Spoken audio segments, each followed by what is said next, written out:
des sous à dépenser, t'aimerais trouver des nouveaux objets. Ok, pas de soucis. Toujours dans le même délire d'exploration, recherche de trésors, etc. Ouais, mais toujours dans des endroits un petit peu périlleux. Ok, t'as besoin des pièces pour ton vaisseau ou pas? Il se porte bien. Ok, pas de problème. Les pièces que je t'ai fourguées la dernière fois sont bonnes. Super. Alors, toujours pour améliorer ton expérience et les endroits où tu peux aller, je vais peut-être avoir ça. Alors ça, c'est une petite montre très particulière. Pourquoi? Parce qu'en fait, tu vois, où tu fais des chasses, où tu cherches des objets, des trésors, je vais pas t'apprendre, mais il y a relativement souvent des monstres qui t'attaquent ou d'autres personnes qui viennent chercher des trésors comme toi. On est d'accord? Il y en a certains qui sont des fois camouflés, des fois cachés, etc.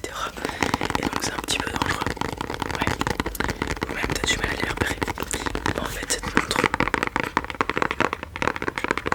elle est très pratique parce que elle va détecter autour de toi les ennemis. Et lorsqu'elle détecte un ennemi, elle va vibrer sur ton poignet. Voilà, elle va faire une petite secousse, une petite vibration au niveau de ton poignet. Insonore. Donc il n'y aura que toi qui saura qu'il y a des ennemis. Voilà, donc tu pourras prévenir les gens qui sont avec toi sans que les ennemis sachent que tu as été repéré. Enfin, qu'ils ont été repérés plutôt. Ça te permet de te mettre sur tes gardes. Très pratique.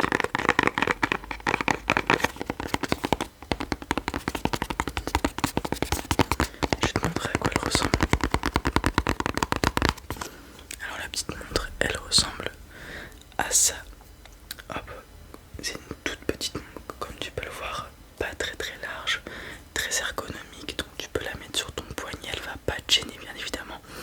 Alors tu vas voir, regarde, tu vois il y a un petit capteur juste ici, c'est par ici que la vibration sera effectuée. Voilà, donc ça va être une vibration insonore comme je l'ai dit pour pas que les ennemis te repèrent.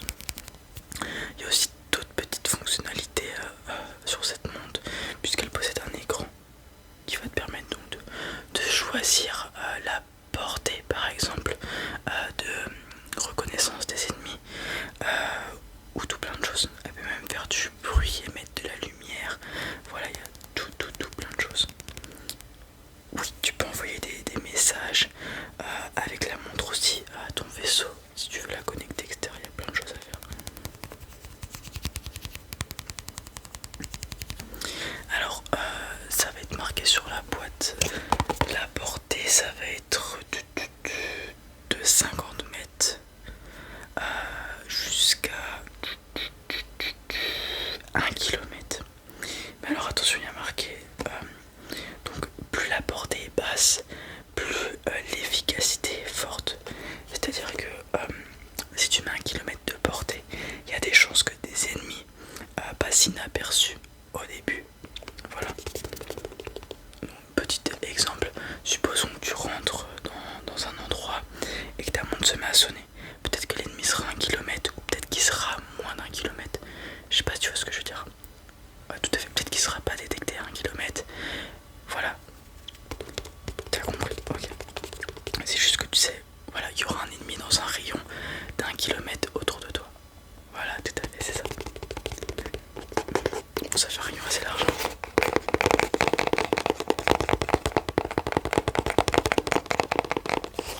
Et après, il y a tout plein d'autres petites fonctionnalités. Hein.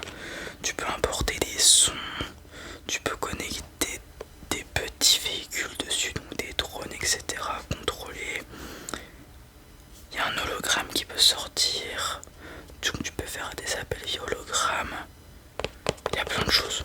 Voilà, c'est une des dernières montres qui est sortie. Super pratique. Ça t'intéresse? Ok, nickel. Je te la mets de côté du coup. Ouais, ok. Deuxième petit objet, je vais avoir ce petit scan, cette scanette. Alors ça va être très très pratique. Pourquoi? Parce qu'en fait elle va permettre d'identifier les objets cachés, les passages cachés, etc. Comme tu le sais, souvent les trésors ne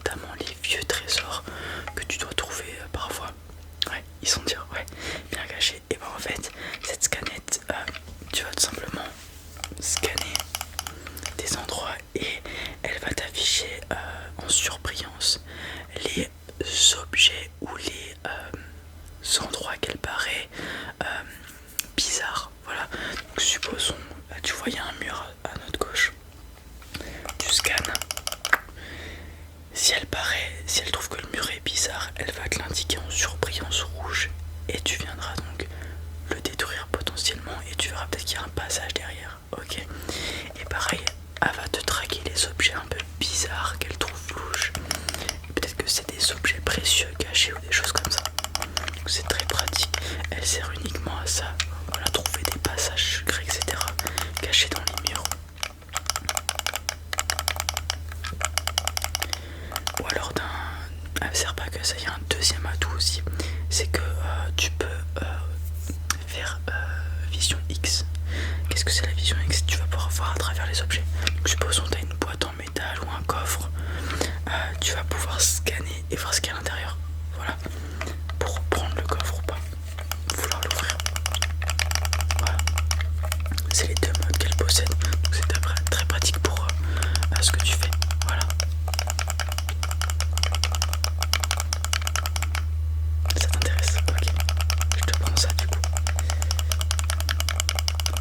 Ouais, il y a des gros vaisseaux qui passent à côté de la planète en ce moment. Ça fait un boucan de monstre.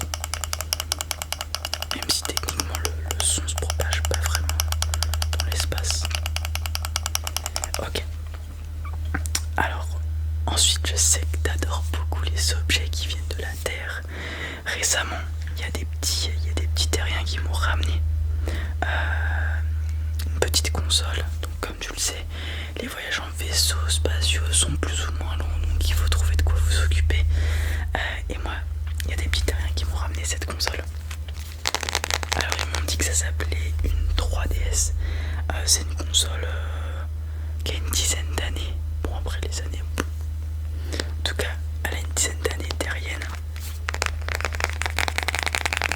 Et c'est une console de poche qui s'appelle ça. Donc, c'est une console que tu prends pour emporter tout simplement. Qui était dédiée aux enfants. Voilà.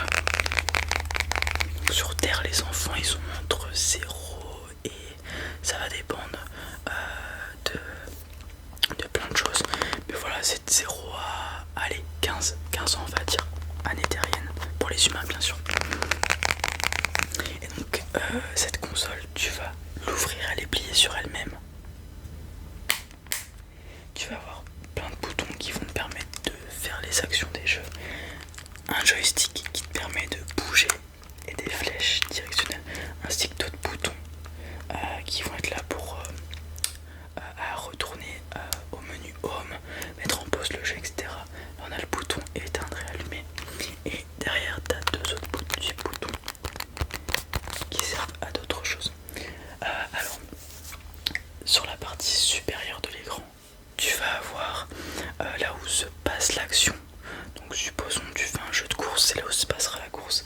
Et en dessous, tu auras soit par exemple, si c'est un jeu de course toujours, la map du circuit. Voilà la carte du circuit.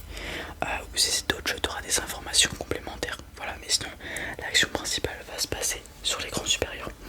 Que tu peux mettre en 3D. Et la 3D, qu'est-ce que ça fait? Ça va donner l'effet 3D que tu connais. Voilà, ça va faire une sorte de profondeur à l'image. Les terriens m'ont dit que c'était pas très développé, mais voilà, on sait jamais. Tu as le son aussi qui se trouve sur le côté gauche, juste là. Et t'as de quoi prendre des photos à l'avant et à l'arrière, juste là. Alors, c'est très pratique. Bon, c'est pas les jeux qu'on a dans d'autres planètes qui sont bien plus immersifs, etc. Là, c'est vraiment juste un jeu pour passer le temps.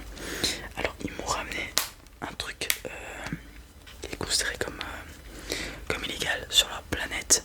Un peu de triche, tout simplement. Enfin, pas de triche, mais c'est pour pas payer les jeux. Alors, c'est ça. C'est une petite carte un petit peu craquée où ils viennent mettre un espace de stockage dedans. Et dans cet espace de stockage, il y a tout plein de jeux. Donc tu as de la chance. Avec cette carte, tu auras tout plein de jeux auxquels tu vas pouvoir jouer. Donc comme tu l'as vu, je l'ai retiré. Hop, et là je la remets. T'as vu? Et tu rappuies pour la retirer. Hop, ok. Et ils m'ont ramené un autre jeu qui est quelque chose vraiment de très connu sur Terre, ils m'ont dit. Alors c'est pas le plus récent, ils m'ont dit il y en a eu c'est un jeu qui s'appelle Pokémon Y. Du coup, tu vois. Et en fait, c'est un jeu où tu possèdes des créatures qui vont t'accompagner durant toute la partie en fonction de ton pouvoir et qui peuvent se transformer, évoluer, monter. Et tu vas combattre d'autres personnes qui ont aussi des Pokémon. Et toi, ton but c'est de tous les collectionner et d'être le plus fort avec des Pokémon. Voilà. Et comme tu peux le voir, il y a la cartouche de jeu, comme l'autre tout à l'heure. Ok. Voilà. Et bien évidemment, ils m'ont confié aussi un chargeur, puisque c'est une console qui fonctionne avec l'électricité. Donc de mémoire, t'en as sur ton vaisseau. Ouais. Ok. Ah, voilà. Il suffira juste de la brancher. Alors ils m'ont indiqué que lorsque ici c'est vert, c'est qu'elle est chargée. Lorsque ça passe au orange, c'est qu'elle commence à décharger. Et lorsqu'elle est rouge et qu'elle clignote, c'est qu'il faut la mettre à charger. Voilà, c'est ce qu'ils m'ont indiqué.